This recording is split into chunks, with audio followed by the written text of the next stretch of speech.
All right, let's talk about the JoYo MW-1. This is a wireless XLR kit, and essentially what it's going to do is it's going to remove the XLR cable from your mic, making it a wireless mic. Now, any XLR microphone will work, may it be the SM58 like I have here, or a shotgun mic.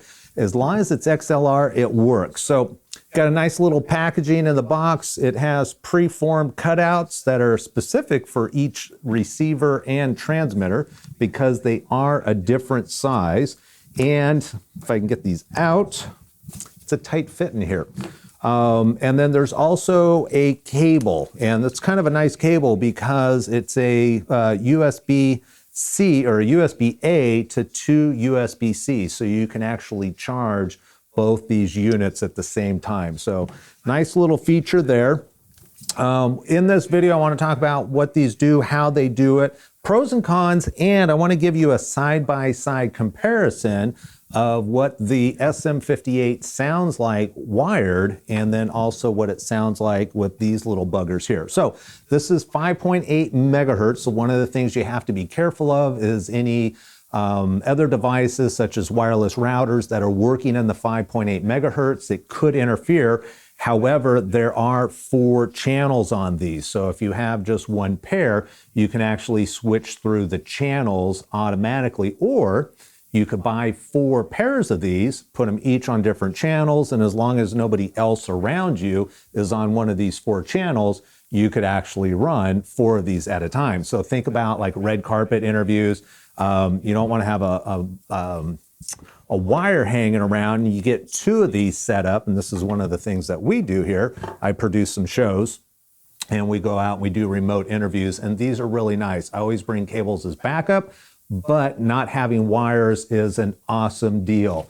So let's talk about the details. Manufacturer claims 100-foot range. I was not able to verify with a tape measure. However, where I'm at right now, I'm in a basement. I walked outside and I was way outside before they cut out. So I would say that the 100 is reasonable. Now that is line of sight. That means I have to physically, with no obstructions, be able for these 2 units to essentially see themselves to get that maximum range. I also went upstairs and was able to go pretty far once I went into another bedroom. So I had to go through the ceiling, through the floor, and then through a wall.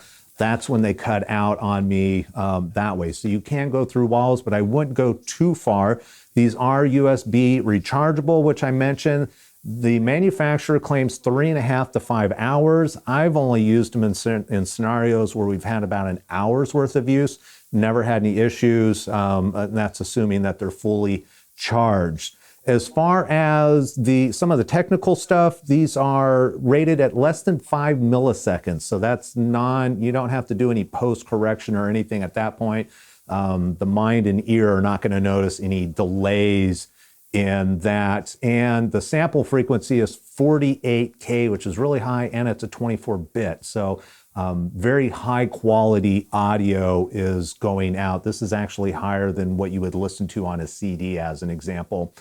These are plug and play. Once you connect them, turn them both on, they are connected. Like I said, they have 4 channels, so you've got 2 buttons on each one, and that's all you have. One is going to be your power button, which is on the back side. Once it powers on, you'll get a blue light. You got to hold it down for a good second or so before it turns on. And then the other one, going to do the same thing. There we go.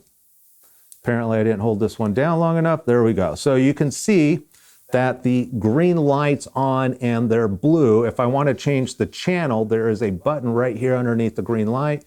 Just press on that and you'll notice, I got to do it on the sending unit. You'll notice that it switches channels really fast. So it's quick. I've actually done some testing switching channels and you cannot notice the difference when you're switching. There's no delay or anything like that. Now, a couple of downsides besides the 5.8 frequency, which you're going to run into regardless of what brand you run or that you buy per se. The one issue is going to be on the receiver side itself. So I've got a mixer switch studio thingy mixer right here. I'm going to go ahead and plug this guy in. And this is really chunky. And so if I tried plugging something else in here right now, I cannot do that. So the workaround, and you'll see if you read the reviews, a lot of people have mentioned that. The workaround is you get these short little pigtail XLR cables, plug this guy in, and then plug this in, and just leave it dangling. That way you can, if you need to run multiple or you've got other instruments, maybe a guitar you got to plug in, you can go ahead and do that. So think about that when you pick them up. Next, let's just get into a side-by-side audio comparison of a wired SM58 versus the Mojo. I don't know. Let's just get into it. All right, let's do an audio check. I am going to be right up against these since it is an SM58, and I want you, these are in stereo right now. One of these, I can't tell you if it's which channel is left, which one is right.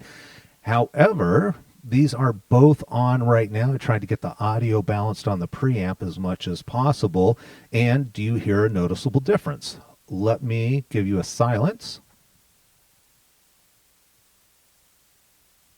Now let's go stereo on the wired mic. So this is the wired mic. I've got the mic right up against my chin, talking at a normal volume for myself, and there's no post audio correction. Now let's do the wireless, holding it in the same place, right underneath my chin, speaking right over the microphone itself with no post editing involved. So you can get an idea of what the sound is like, or the sound difference, if any. And latency, can you tell a note, or can you tell if there's any latency using this wired mic? I think it actually works pretty well. And let's go back to the side-by-side. Again, can you tell, listening, especially if you have headphones on, can you tell which one is which? Anyway, I guess we should use this mic for the final, and I hope you have found this review helpful. Take care.